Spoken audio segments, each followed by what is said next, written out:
सुप्रभातम, नमस्कारः। एकवारं पुनः भवतां कृते सर्वेषां कृते संस्कृत सप्ताहस्य शुभकामनाः। मित्राणि, गतदिने वयं चर्चां कृतवन्तः यत् संस्कृत सप्ताहः इत्युक्ते किम्, संस्कृत सप्ताहस्य कः अर्थः, पुनः संस्कृत सप्ताहः किमर्थम्। अद्य वयं किञ्चित् चर्चां कुर्मः संस्कृतं किमर्थम् इति। संस्कृतं किमर्थम्, वस्तुतः एषः विषयः बहु गभीरः विषयः अस्ति। तस्य विषयस्य गभीरता विषये यदि वदामः चेत् अस्मिन् समये यत्र सम्पूर्ण विश्वे विज्ञानस्य पुनः आङ्ग्लभाषायाः पुनः अन्यान्य विषयाणां महत्त्वम् अस्ति, किन्तु संस्कृतस्य महत्त्वविषये इदानीम् अस्माभिः चिन्तनीयं भवति। इदानीमपि जनाः वदन्ति संस्कृतं पठित्वा किं करोमि। वस्तुतः तस्य संस्कृतं किमर्थम् अस्य प्रश्नस्य तु बहूनि उत्तराणि सन्ति, उत्तरं नास्ति। प्रथमं तु आत्मज्ञानाय संस्कृतम्। अपने आप को समझने के लिए हमें संस्कृत की आवश्यकता है। कारणं वयं स्वस्य इतिहासं यदि पश्यामः, यदि हम अपने इतिहास को देखें, अपने इतिहास की बात करें, तो हमें आज अपने इतिहास को समझने के लिए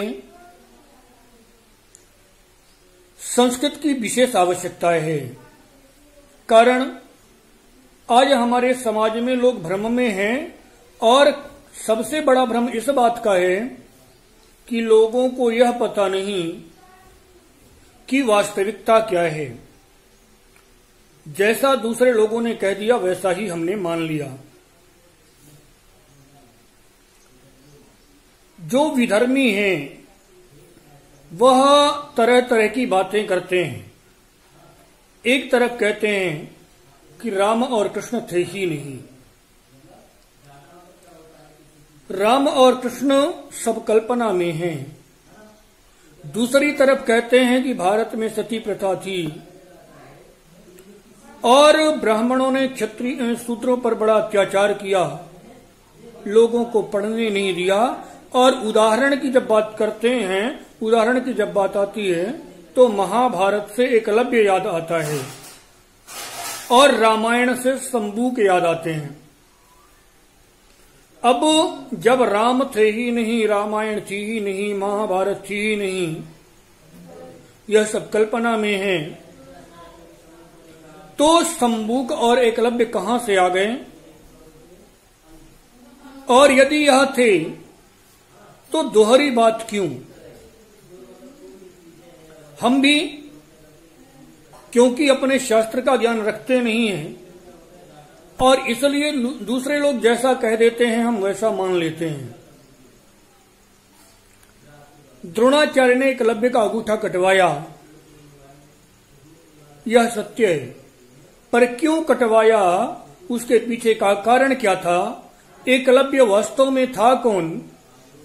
लोगों को केवल एकलव्य याद रहता है, एकलव्य के पिता का ध्यान नहीं रहता। और आज भी 99% लोग ऐसे हैं जो एकलव्य के पिता को नहीं जानते। उसका नाम क्या था, वह कौन था, कहां रहता था, क्या करता था। और यदि उसका सही ज्ञान प्राप्त करना है तो हमें संस्कृत का ज्ञान होना चाहिए, क्योंकि एकलव्य का संबंध महाभारत से है और महाभारत संस्कृत में है। लोग कहानी में कुछ भी लिख देते हैं और हम उनकी कहानियों को मान करके, सत्य मान करके और उसी पर विश्वास कर लेते हैं। इनकी कहानियों में यदि हम बात करें तो इनकी जो कहानियां हैं वह पूरी तरह से जिसने कहानी लिखी होती है वह भी वास्तव में संस्कृतज्ञ नहीं होता और वह भी कहीं से सुनी सुनाई बात बोलता है। एक बात आती है सती प्रथा। भारत में सती प्रथा थी। पति मर जाता था तो पत्नी को जिंदा जला दिया जाता था। आज मैं बात करता हूं एकलव्य को लेकर के, कल बात करेंगे सती प्रथा को लेकर के। लोगों को यह भ्रम है कि एकलव्य का अंगूठा द्रोणाचार्य ने इसलिए कटवाया क्योंकि उन्होंने अर्जुन को वचन दे रखा था कि अर्जुन सर्वश्रेष्ठ शिष्य होगा, सर्वश्रेष्ठ धनुर्धर होगा, और उनको ऐसा संदेह था कि कहीं एकलव्य अर्जुन से ज्यादा श्रेष्ठ ना निकल जाए अथवा एकलव्य अर्जुन से आगे ना निकल जाए, इसलिए उन्होंने एकलव्य का अंगूठा कटवा लिया। पर वास्तव में इसका कोई आधार नहीं है, क्योंकि अर्जुन से श्रेष्ठ एकलव्य हो ही नहीं सकता। अगर हम बात करें दोनों के विद्या की, दोनों के ज्ञान की, तो एकलव्य ने कुत्ते के मुंह में बाण मारा था, उससे पहले अर्जुन ने तोते की आंख में बाण मारा था। सीधी सी बात है कि अगर हम विचार करें कि इन दोनों में से सही अथवा इन दोनों में से योग्य कौन है, तो एकलव्य ने कुत्ते के मुंह में बाण मारा था। कुत्ते के मुंह में बाण मारना उतना कठिन नहीं जितना तोते की आंख में बाण मारना कठिन है, इसलिए अर्जुन ने तोते की आंख में बाण मारा। तो यहां से अर्जुन की श्रेष्ठता सिद्ध हो जाती है। अब हम आगे की बात करें अगर कि एकलव्य का अंगूठा क्यों कटवाया गया, तो एकलव्य का अंगूठा कटवाने के पीछे सबसे पहले तो हमें एकलव्य की पूर्व स्थिति जान लेना चाहिए। एकलव्य कौन है, एकलव्य के पिता कौन है? तो एकलव्य के पिता का नाम हिरण्यधनु था। हिरण्यधनु जरासंध की सेना के सेनापति हैं और पांडव और कौरव यानी कुरुवंश यदुवंशियों के संबंधी हैं। कुंती जो पांडवों की मां है वो कृष्ण की सगी बुआ है। जरासंध और कृष्ण की शत्रुता विश्व भर में विख्यात थी। एकलव्य जो जरासंध के सेनापति का पुत्र है, वह आकर के द्रोणाचार्य से कहता है कि गुरुजी मुझे आपसे शिक्षा लेनी है। और हमने तो एकलव्य ने द्रोणाचार्य से कहा कि गुरुजी मुझे आपसे शिक्षा लेनी है। द्रोणाचार्य ने मना कर दिया, लेकिन मना करने का कारण उसकी जाति नहीं है। वास्तव में एकलव्य ने द्रोणाचार्य ने एकलव्य को मना किया, उसके पीछे का कारण उसका विदेशी होना है। वह मगध नरेश का अथवा शत्रु सेना के सेनापति का पुत्र है, इसलिए द्रोणाचार्य ने मना कर दिया। और हमको समझ में आया कि द्रोणाचार्य ने एकलव्य को उसकी जाति के कारण उसको पढ़ाने से मना किया। और बाद में उन्होंने एकलव्य का अंगूठा भी इसीलिए कटवाया क्योंकि वहां उनके देशभक्ति और राजभक्ति पर प्रश्न चिन्ह लगता है। विषय इसका बहुत बड़ा है और उसको सिद्ध करने के लिए हमें महाभारत पढ़नी पड़ेगी, और महाभारत संस्कृत में है।